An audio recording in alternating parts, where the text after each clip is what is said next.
Você sabia que para que um trem ande sobre os trilhos, existe um fenômeno muito importante a ser analisado? É a dilatação térmica. Olá, eu sou o Gabriel Falqueto e hoje falaremos um pouco sobre esse fenômeno. Em primeiro lugar, devemos nos perguntar: o que é dilatação térmica?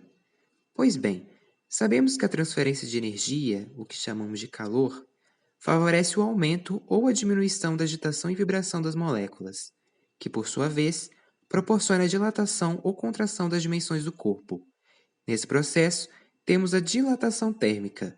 A dilatação térmica ocorre nas três dimensões do corpo: comprimento, largura e altura.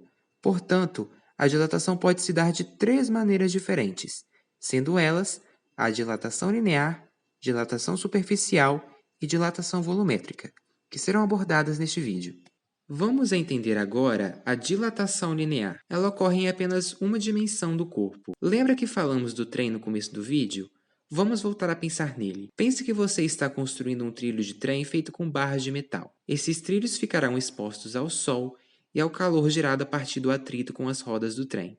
Ou seja, você terá diferentes temperaturas no decorrer do tempo. Ao instalar os trilhos, você terá um metal com um comprimento que chamaremos de L0, ou comprimento inicial.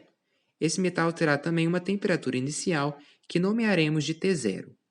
Após alguns minutos de uso, por conta do atrito com o trem, o metal irá ter sua temperatura alterada, o que chamaremos de T final ou apenas T.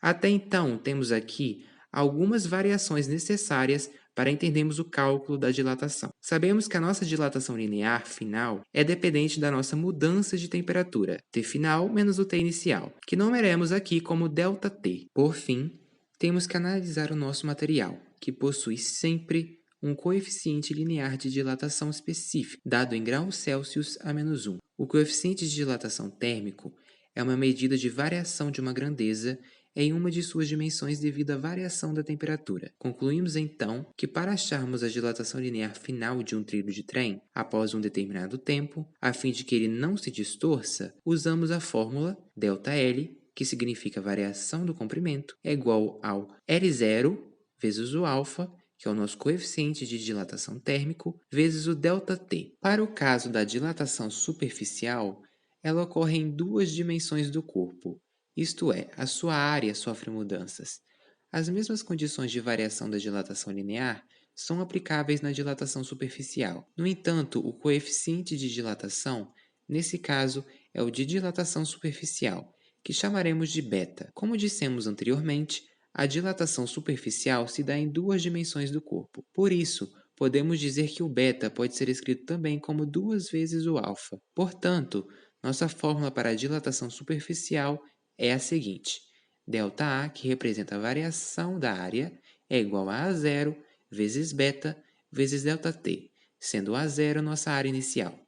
Um exemplo aplicado é a fenda de dilatação de pontes e rodovias.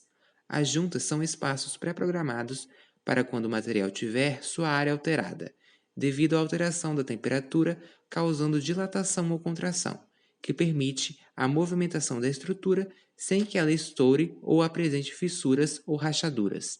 Para finalizarmos este vídeo, apresentamos agora a dilatação volumétrica. Ela ocorre nas três dimensões do corpo, isto é, quem sofre mudanças agora é o volume. Desse modo, seguindo a ideia das três dimensões, conseguimos escrever o coeficiente de dilatação volumétrico, γ, como 3 vezes o alfa.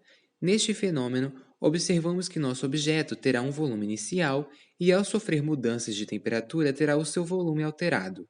O exemplo aplicado desse fenômeno é a fuselagem na montagem dos aviões, sendo os parafusos colocados em baixa temperatura antes de serem parafusados. Após esse processo, o aumento da temperatura gerado sobre eles proporciona dilatação em todas as suas dimensões. Portanto, torna-se irreversível sua remoção e garante sua estabilidade e segurança. Com isso, concluímos que a fórmula para encontrarmos o volume final de um objeto sólido é dada por ΔV, que representa a variação do volume, igual a V0, volume inicial, vezes o γ, vezes o ΔT. E com isso, fica por aqui a explicação sobre o fenômeno da dilatação térmica. Espero que vocês tenham gostado e até logo!